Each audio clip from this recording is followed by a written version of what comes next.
Trench Crusade.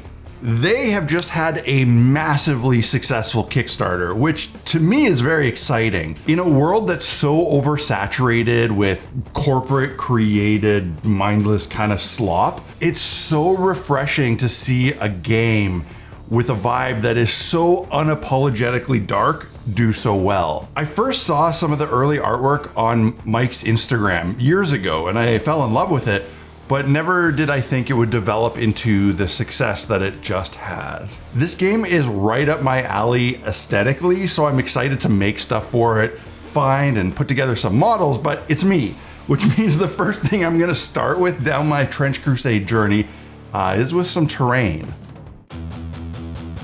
I figured the best place to start would be with some trenches. The standard approach for building trench terrain is to do a big solid board, or maybe like a 4-piece one with some static trenches. This gives the best possible look, but I wanted something modular and easier to store, so I decided on freestanding pieces that could be placed on a board or a mat in different layouts, and then fit on a shelf when not in use. I cut some strips of 2-inch thick XPS foam with my hot wire. I basically just cut them as wide as I possibly could using the rip fence on the Proxon table. I wanted the trenches to have a slightly sloped edge, so I set my wire at an angle. No specific angle, just what looked good to the eye. And I marked the setting of this angle with some tape so that if I had to move the wire back to normal during the project, I could quickly and easily set the angle exactly the same again. I kept some pieces pretty large, but also wanted some smaller ones so that I could get more variety in my layout.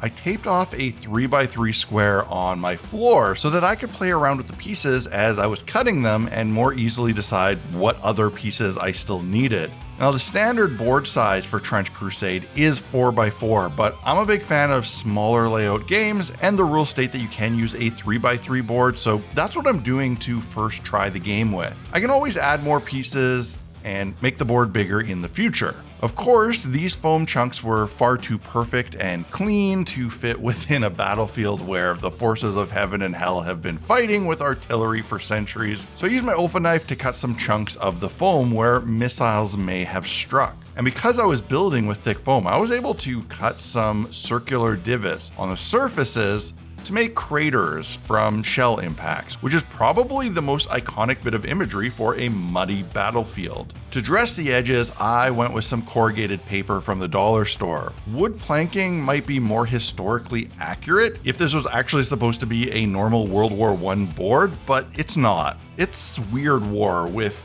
literal demons storming the trenches, so I think I can get away with doing whatever the hell I want, and corrugated sheet metal looks cooler, and I have it, so putting it on would be fast. The easiest way to deal with the angles at the ends was just to run the pieces long and cut off the excess using the foam as a guide. And for the damaged areas, I also ran the paper right over top and then cut away the excess after. At one point, I had run through one of the entire packs that I had, and I had to dig into another one, only to realize that it was a different type of corrugated paper. This one had a much larger pattern and the paper wasn't as thick, but I figured, you know what, that's fine. Again, weird war trenches, it's gonna be completely appropriate to have a mix of different types of sheet metals, and this would give the build a bit more visual depth. I actually decided to run this corrugation vertically so that it looked intentionally and obviously different from the other one, which I think looked really cool. To make this paper more durable, I mixed up a coat of quick dry carpenter's glue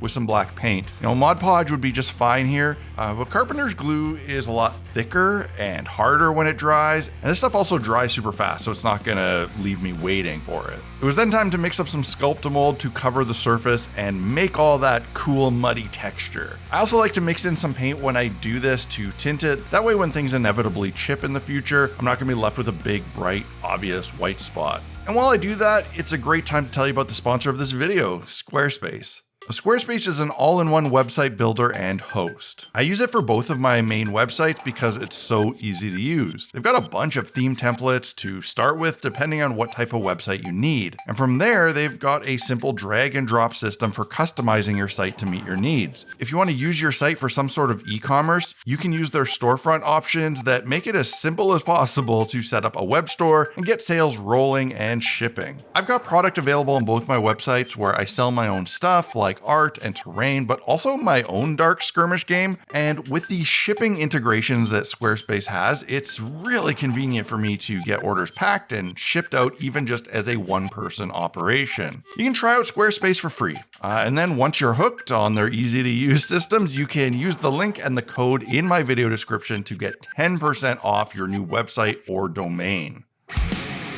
When I cut the strips of corrugated paper, I made them stand tall from the foam. This was so that I had a bit of a curb or a dam to hold in the modeling compound. This way I could get a nice thick coating, and the edges would be protected from chipping by the paper, and the compound behind the paper would also make that edge really solid and stop it from easily denting or being bent. When applying Sculptamold or other modeling compound, you just want to first get a good solid coverage and not worry too much about the texture. You can use it in thick clumps to make mounds, or in this case, edges around the craters. Now it's fine if you have a rough texture with lots of fibrous material sticking up after you apply the compound. You can just use water on your fingers to smooth it out a bit, and anything that doesn't get dealt with can still be broken off or smoothed later once the compound has started to cure and harden up. Since I was attempting to imitate a war-ravaged battlefield, I wanted a large amount of texture, so I didn't smooth things out too much. Plus, this wasn't the final coating.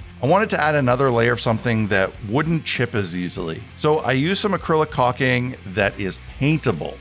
And I found one that was already brown, so that would save me a step in mixing paint into it. I did mix in some fine decorative sand to give the coating some grit though. I applied it with a large, cheap paintbrush, making sure to get full coverage and into any little cracks or holes in the Sculptamold.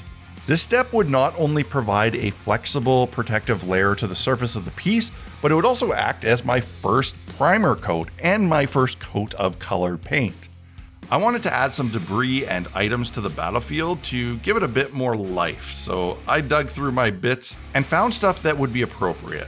I didn't want anything that would be too tall though, or easily snapped off. I wanted things that wouldn't stop me from stacking these pieces on top of each other when in storage or when moving them. The great thing about using that caulking paste to coat the surface of the piece was that I could also use it as a very thick adhesive to apply all my bits. I could put a lot of it on and just smush the piece into it and blend out any excess with a damp brush. At this point, I thought about going in with a bunch of pieces of balsa wood to add vertical supports to hold in that metal sheathing, but I knew this would make painting kind of a pain, so I opted to skip this, knowing I could always add them after the paint if I felt they were really needed.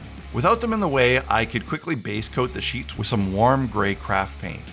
For the mud, I wanted a more desaturated brown. So I mixed up my own brown, tinting it with some gray and some black, and I like this shade of brown more than the reddish one of the caulking.